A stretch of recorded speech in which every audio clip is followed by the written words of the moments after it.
ये सतर्कता सप्ताह सरदार साहब की जन्म जयंती से शुरू हुआ है। सरदार साहब का पूरा जीवन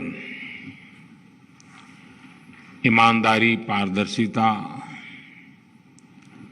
और इससे प्रेरित पब्लिक सर्विस के निर्माण के लिए समर्पित रहा और इसी कमिटमेंट के साथ आपने सतर्कता को लेकर जागृति का ये अभियान चलाया है। इस बार आप सभी विकसित भारत के लिए भ्रष्टाचार मुक्त भारत इस संकल्प के साथ सतर्कता सप्ताह मना रहे हैं। ये संकल्प आज के समय की मांग है, प्रासंगिक है और देशवासियों के लिए इतना ही महत्वपूर्ण है। साथियों, विकसित भारत के लिए विश्वास और विश्वसनीयता ये दोनों बहुत आवश्यक है। सरकार के ऊपर जनता का बढ़ता हुआ विश्वास जनता का भी आत्मविश्वास बढ़ाता है। हमारे यहां मुश्किल ये भी रही कि सरकारों ने जनता का विश्वास तो खोया ही, जनता पर भी विश्वास करने में पीछे रही। गुलामी के लंबे कालखंड से हमें भ्रष्टाचार की, शोषण की, संसाधनों पर कंट्रोल की जो लीगेसी मिली, उसको दुर्भाग्य से आजादी के बाद और विस्तार मिला और इसका बहुत नुकसान देश ने चार पीढ़ी ने उठाया है। लेकिन आजादी के इस अमृतकाल में हमें दशकों से चली आ रही इस परिपाटी को पूरी तरह बदल देना है। इस बार 15 अगस्त को लाल किले से भी मैंने कहा है कि बीते 8 वर्षों के श्रम, साधना, कुछ इनिशिएटिव, उसके बाद अब भ्रष्टाचार के खिलाफ निर्णायक लड़ाई का समय आ गया है। इस संदेश को समझते हुए, इस मार्ग पर चलते हुए हम विकसित भारत की तरफ तेजी से जा पाएंगे। साथियों, हमारे देश में भ्रष्टाचार की और देशवासियों को आगे बढ़ने से रोकने वाली 2 बड़ी वजह रही है। एक, सुविधाओं का अभाव और दूसरा, सरकार का अनावश्यक दबाव। लंबे समय तक हमारे यहां सुविधाओं का, अवसरों का अभाव बनाए रखा गया। एक गैप, एक खाई बढ़ने दी गई। इससे एक अस्वस्थ स्पर्धा शुरू हुई जिसमें किसी भी लाभ को, किसी भी सुविधा को दूसरे से पहले पाने की होड़ लग गई। इस होड़ ने भ्रष्टाचार का इकोसिस्टम बनाने के लिए एक प्रकार से खाद पानी का काम किया। राशन की दुकान में लाइन, गैस कनेक्शन से लेकर सिलेंडर भरवाने में लाइन, बिल भरना हो, एडमिशन लेना हो, लाइसेंस लेना हो, कोई परमिशन लेनी हो, सब जगह लाइन। ये लाइन जितनी लंबी, भ्रष्टाचार की जमीन उतनी ही समृद्ध। और इस तरह के भ्रष्टाचार का सबसे ज्यादा नुकसान अगर किसी को उठाना पड़ता है तो वो है देश का गरीब और देश का मध्यम वर्ग।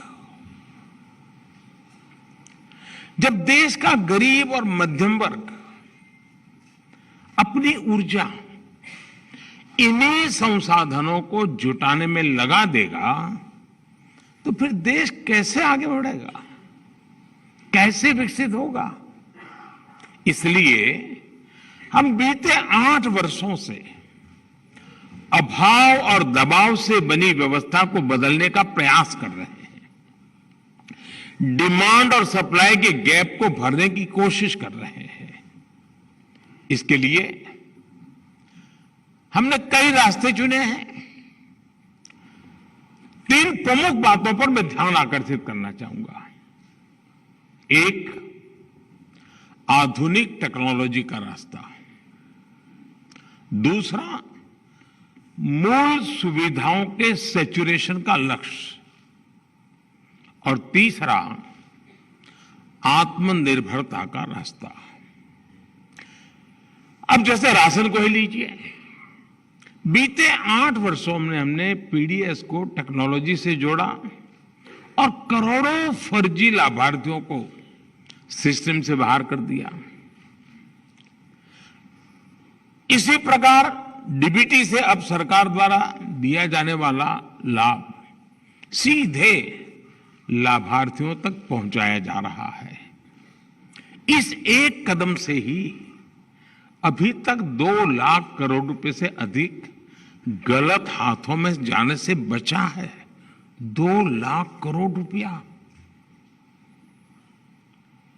कैश आधारित अर्थव्यवस्था में घुसखोरी, कालाधन, ये डिटेक्ट करना कितना मुश्किल है, ये हम सब जानते हैं। अब डिजिटल व्यवस्था में लेन देन का पूरा ब्यौरा कहीं ज्यादा आसानी से उपलब्ध हो रहा है। Government e market place, jam जैसी व्यवस्था, सरकारी खरीद में कितनी पारदर्शिता आई है, ये जो भी इसके साथ जुड़ रहे हैं उसका महत्व समझ रहे हैं, वो अनुभव कर रहे हैं। साथियों, किसी भी सरकारी योजना के हर पात्र लाभार्थी तक पहुंचना, सैचुरेशन के लक्ष्य को प्राप्त करना समाज में भेदभाव भी समाप्त करता है और भ्रष्टाचार की गुंजाइश को भी खत्म कर देता है। जब सरकार और सरकार के विभिन्न विभाग खुद ही आगे बढ़कर हर पात्र व्यक्ति को तलाश रहे हैं, उसके दरवाजे जाकर दस्तक दे रहे हैं, तो जो बिचौलिए बीच में बने रहते हैं उनकी भूमिका भी समाप्त हो जाती है। इसलिए हमारी सरकार द्वारा हर योजना में सैचुरेशन के सिद्धांत को अपनाया गया है। हर घर जल, हर गरीब को पक्की छत, हर गरीब को बिजली कनेक्शन, हर गरीब को गैस कनेक्शन, ये योजनाएं सरकार की इसी अप्रोच को दिखाती हैं। साथियों, विदेशों पर अत्यधिक निर्भरता भी भ्रष्टाचार का एक बड़ा कारण रही है। आप जानते हैं कि कैसे दशकों तक हमारे डिफेंस सेक्टर को विदेशों पर निर्भर रखा गया। इस वजह से कितने ही घोटाले हुए। आज हम डिफेंस सेक्टर में आत्मनिर्भरता के लिए जो जोर लगा रहे हैं, उससे भी इन घोटालों का स्कोप भी समाप्त हो गया है। राइफल से लेकर फाइटर जेट्स और ट्रांसपोर्ट एयरक्राफ्ट तक आज भारत खुद बनाने की दिशा में आगे बढ़ रहा है। डिफेंस ही नहीं, बल्कि बाकी जरूरतों के लिए भी हमें विदेशों से खरीद कम से कम उस पर निर्भर रहना पड़े। आत्मनिर्भरता के ऐसे प्रयासों का उसको आज बढ़ावा दिया जा रहा है। साथियों, सीबीसी पारदर्शिता सुनिश्चित करने के लिए सबके प्रयास को प्रोत्साहित करने वाला संगठन है। और पिछली बार मैंने आप सभी से प्रिवेंटिव विजिलेंस पर ध्यान देने का आग्रह किया था। मुझे बताया गया है कि आपने इस दिशा में अनेक कदम उठाए हैं। इसके लिए जो 3 महीने का अभियान चलाया गया है वो भी प्रशंसनीय है। मैं आपको और आपकी पूरी टीम को बधाई देता हूं। और इसके लिए ऑडिट का, इंस्पेक्शन का एक पारंपरिक तरीका आप अपना रहे हैं, लेकिन इसको और आधुनिक, अधिक टेक्नोलॉजी ड्रिवन कैसे बनाएं, इसको लेकर भी आपको जरूर सोचते रहे और सोचना भी चाहिए। साथियों, भ्रष्टाचार के खिलाफ सरकार जो इच्छा शक्ति दिखा रही है, वैसी ही इच्छा शक्ति सभी विभागों में भी दिखनी आवश्यक है। विकसित भारत के लिए हमें एक ऐसा एडमिनिस्ट्रेटिव इकोसिस्टम विकसित करना है जो भ्रष्टाचार पर जीरो टॉलरेंस रखता हो। ये आज सरकार की नीति में, सरकार की इच्छा शक्ति में, सरकार के फैसलों में आप हर डगर पे देखते होंगे। लेकिन यही भाव हमारी प्रशासनिक व्यवस्था के डीएनए में भी मजबूती से बनना चाहिए। एक भावना यह है कि जो भ्रष्ट अफसर होते हैं उनके खिलाफ कार्रवाई, चाहे वो आपराधिक हो या फिर विभागीय, बरसों तक चलती रहती है। क्या हम भ्रष्टाचार से संबंधित डिसिप्लिनरी प्रोसीडिंग्स को मिशन बोर्ड में एक अवधि तय करके पूरा कर सकते हैं? क्योंकि ये लटकती तलवार उसको भी परेशान करती है। अगर वो निर्दोष है और इस चक्र में आ गया तो उसको इस बात का बड़ा जीवन भर दुख रहता है कि मैंने प्रामाणिकता से जिंदगी जी और मुझे कैसा फंसा दिया, और भी निर्णय नहीं कर रहे हैं। जिसने बुरा किया है उसका नुकसान अलग चीज है, लेकिन जो इसने नहीं किया वो इस लटकती तलवार के कारण सरकार के लिए और जीवन के लिए हर प्रकार से बोझ बन जाता है। अपने ही साथियों को इस प्रकार से लंबे लंबे समय तक लटकाए रखने से क्या फायदा है? साथियों, इस तरह के आरोपों पर जितनी जल्दी फैसला होगा उतना ही प्रशासनिक व्यवस्था में पारदर्शिता आएगी, उसकी शक्ति बढ़ेगी। जो क्रिमिनल केसेस हैं उनमें भी तेजी से कार्रवाई किए जाने, उनकी लगातार मॉनिटरिंग किए जाने की आवश्यकता है। एक और काम जो किया जा सकता है वो है पेंडिंग करप्शन केसेस के आधार पर डिपार्टमेंट्स की रैंकिंग।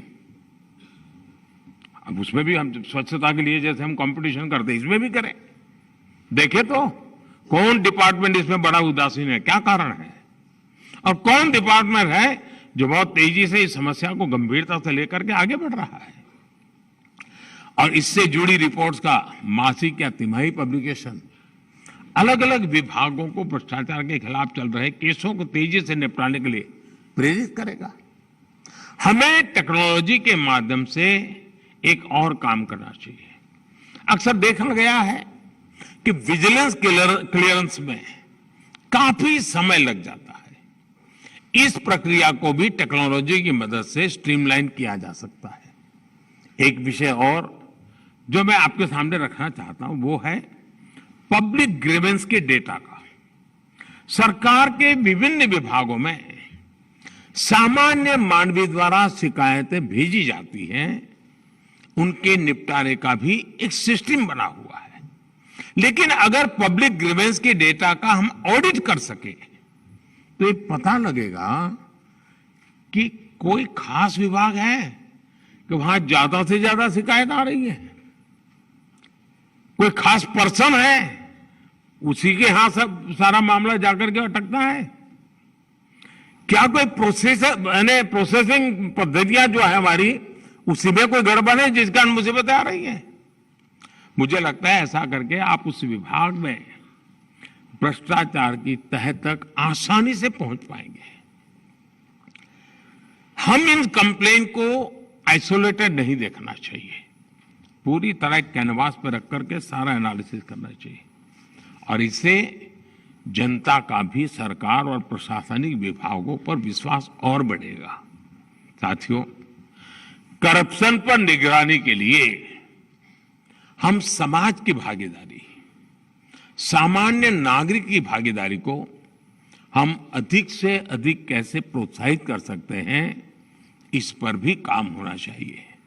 इसलिए भ्रष्टाचारी चाहे कितना भी ताकतवर क्यों ना हो, वो किसी भी हाल में बचना नहीं चाहिए। ये आप जैसी संस्थाओं की जिम्मेदारी है। किसी भ्रष्टाचारी को राजनीतिक सामाजिक शरण न मिले। हर भ्रष्टाचारी समाज द्वारा कटघरे में खड़ा किया जाना चाहिए। ये वातावरण बनाना भी बहुत आवश्यक है। हमने देखा है कि जेल की सजा होने के बावजूद भी, भ्रष्टाचार साबित होने के बावजूद भी, कई बार भ्रष्टाचारियों का गौरवगान किया जाता है। मैं तो देख रहा हूं ऐसे ईमानदारी का ठेका लेकर के घूमने वाले लोग, उनके साथ जाकर के ऐसे हाथ पकड़ के फोटो निकालने में शर्म नहीं आती उनको। ये स्थिति भारतीय समाज के लिए ठीक नहीं। आज भी कुछ लोग दोषी पाए जा चुके भ्रष्टाचारियों के पक्ष में भांति भांति के तर्क देते हैं। अब तो भ्रष्टाचारियों को बड़े बड़े सम्मान देने के लिए वकालत की जा रही है। ये कभी ऐसा हमने सुना नहीं देश में। ऐसे लोगों, ऐसी ताकतों को भी समाज द्वारा अपने कर्तव्य का बोध कराया जाना बहुत आवश्यक है। इसमें भी आपके विभाग द्वारा की गई ठोस कार्रवाई की बड़ी भूमिका है। साथियों, आज जब मैं आपके बीच आया हूं तो कुछ और बातें भी करने का मन स्वाभाविक करता है। भ्रष्टाचार और भ्रष्टाचारियों के विरुद्ध कार्रवाई करने वाले सीबीसी जैसे सभी संगठनों को, और यहां सभी उस आपकी एजेंसी के लोग बैठे हैं, आपको डिफेंसिव होने की कोई जरूरत नहीं है।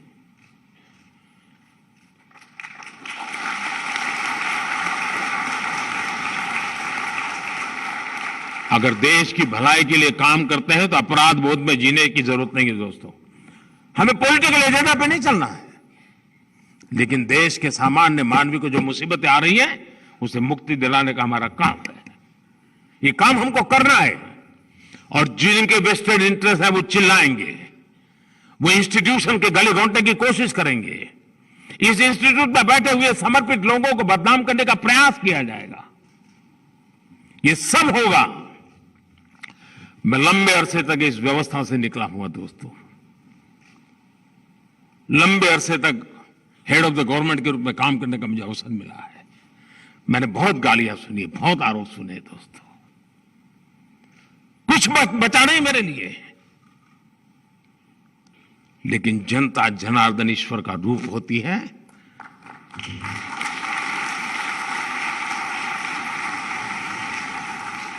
वो सत्य को परखती है, सत्य को जानती है, और मौका आने पर सत्य के साथ खड़ी भी रहती है।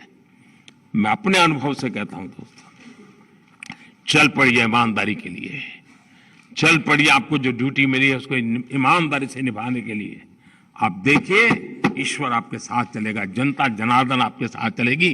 कुछ लोग चिल्लाते रहेंगे क्योंकि उनका निजी स्वार्थ होता है, उनके स्वयं के पैर गंदगी में पड़े हुए होते हैं। और इसलिए मैं बार बार कहता हूं, देश के लिए, ईमानदारी के लिए काम करते समय कुछ भी अगर इस प्रकार के विवाद खड़े होते हैं, अगर हम ईमानदारी के रास्ते पर चले हैं, प्रामाणिकता से काम कर रहे हैं, डिफेंसिव होने की कोई जरूरत नहीं दोस्तों। आप सभी साक्षी हैं। जब आप कन्विक्शन के साथ एक्शन लेते हैं, कई मौके आपके जीवन में भी आए होंगे, समाज आपके साथ खड़ा ही रहा होगा दोस्तों। भ्रष्टाचार मुक्त देश और भ्रष्टाचार मुक्त समाज बनाने के लिए सीबीसी जैसी संस्थाओं को निरंतर जागरूक रहना वो एक विषय है, लेकिन उन्हें सारी व्यवस्थाओं को भी जागरूक रखना पड़ेगा, क्योंकि अकेले तो क्या करेंगे, 4-6 लोग एक दफ्तर में बैठ करके क्या कर पाएंगे। पूरी व्यवस्था उनके साथ जब तक जुड़ती नहीं है, उस स्पिरिट को लेकर के जीती नहीं है, तो व्यवस्थाएं भी कभी कभी चरमरा जाती है।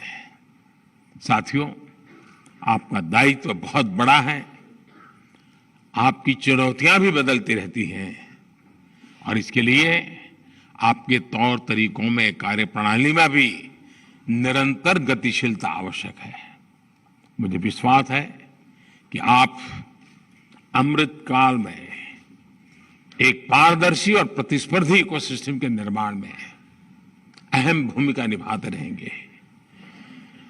मुझे अच्छा लगा, आज कुछ स्कूल स्टूडेंट्स यहां बुलाए गए हैं, सबने ऐसे कंपटीशन में हिस्सा लिया। एक लगातार क्विज कंपटीशन की भी परंपरा विकसित की जा सकती है, लेकिन एक बात की तरफ मेरा ध्यान गया, आपका भी ध्यान गया होगा, आपने भी उसको देखा होगा, बहुतों ने देखा होगा, बहुतों ने जो देखा उस पर सोचा होगा। मैंने भी देखा, मैंने भी सोचा। सिर्फ 20% पुरुष भ्रष्टाचार के खिलाफ की लड़ाई में इनाम ले गए, 80% बेटियां ले गई।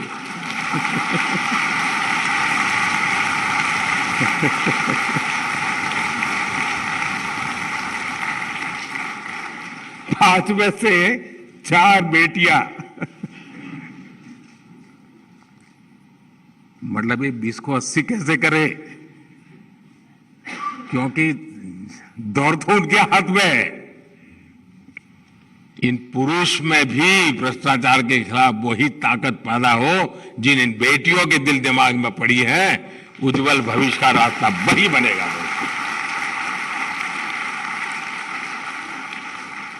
लेकिन आपके इस प्रिवेंटिव इस दृष्टि से ये एक अभियान अच्छा है कि बच्चों के मन में भ्रष्टाचार के खिलाफ एक नफरत पैदा होनी चाहिए। जब तक गंदगी के खिलाफ नफरत पैदा नहीं होती, स्वच्छता का महत्व समझ नहीं आता है। और भ्रष्टाचार को कम ना आके पूरी व्यवस्था को चरमरा देता है, पूरी व्यवस्था को चरमरा देता है। और मैं जानता हूं इस पर बार बार सुनना पड़ेगा, बार बार बोलना पड़ेगा, बार बार सजग रहना पड़ेगा। कुछ लोग अपनी शक्ति इसलिए भी लगाते हैं कि इतने कानूनों में से बाहर कैसे रह करके सब किया जाए। वो ज्ञान का उपयोग वो भी करते हैं, एडवाइस भी करते हैं इसके लिए कि इस दायरे के बाहर करो, कोई प्रॉब्लम नहीं होगा। लेकिन अब दायरा बढ़ता ही चला जा रहा है। आज नहीं तो कल कभी न कभी तो समस्या आनी है और अब बचना मुश्किल है जी। टेक्नोलॉजी कुछ न कुछ तो सबूत छोड़ रही है। जितना ज्यादा टेक्नोलॉजी की ताकत का उपयोग होगा, हम व्यवस्थाओं को बदल सकते हैं और बदली जा सकती है। हम कोशिश करें। मेरी आप सबको बहुत बहुत शुभकामनाएं हैं। धन्यवाद भाइयों।